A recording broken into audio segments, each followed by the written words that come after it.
অনুৰণ তুমি দেখোন এটা নতুন কাহিনী লিখিব পাৰা তোমাৰ কাহিনীৰ নতুন নায়িকাজনী মই বুলিয়ে ভাবি লোৱা কাহিনী মোৰ নতুন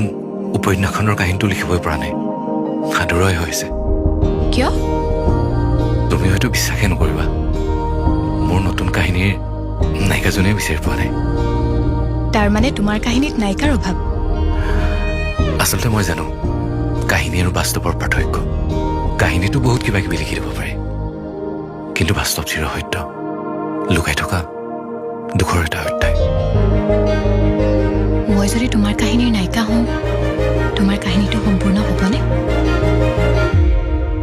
মোৰ বাবে তুমি অকল কাহিনী হ'বানে আতি আতি বান্ধি থোৱা ভাল লগা এটি অনুভৱ হিয়াৰে কোঠালি